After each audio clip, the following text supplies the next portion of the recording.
Chapter 23. The neat secretary brought Harold Crackenthorpe his usual afternoon cup of tea.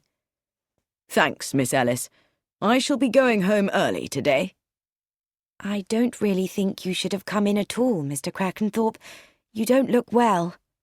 "I'm all right," said Harold, but he did not feel well.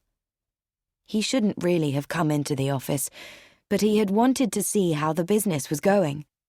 All this, he looked round him, appeared successful. But now it wouldn't be long before his business failed. If only his father had died instead of Alfred, there wouldn't have been anything to worry about.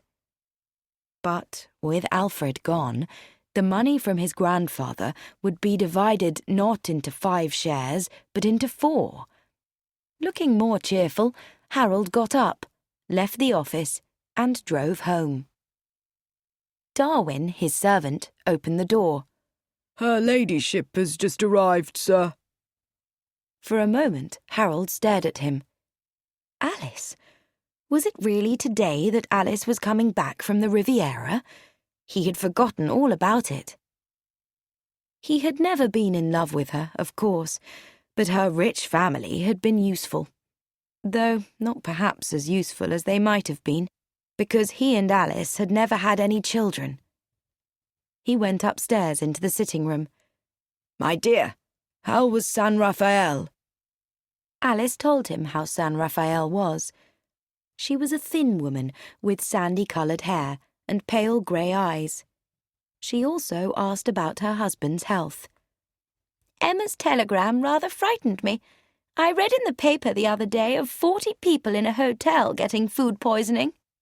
All these refrigerators are dangerous. People keep things in them too long and forget about them." "Possibly," said Harold. "Oh, and I nearly forgot to tell you, there's a parcel for you on the hall table." "Is there? I didn't notice it." Harold went and picked up the parcel, which was small and very carefully wrapped. He took it back into the sitting room, where he opened it. Inside was a small pillbox with 2 to be taken each night written on it. With it was a small piece of paper from the chemist's in Brackhampton with "Sent by request of Dr. Quimper" written on it. "What is it, dear?" said Alice. "You look worried." "Oh, it's just some pills, but I'm sure the doctor said I need not take any more." His wife said calmly, "He probably said don't forget to take them." Perhaps he did. Harold looked across at her, and for a moment he wondered exactly what she was thinking. That calm expression told him nothing. Her eyes were like windows in an empty house. What did Alice feel about him? Had she ever been in love with him? "I think I shall go to bed," he said. "It's been my first day back in the city." "Yes, I think that's a good idea. And don't forget to take your pills, dear."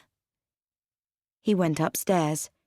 Yes, it would be wrong to stop taking the pills so soon. He took 2 and swallowed them with a glass of water.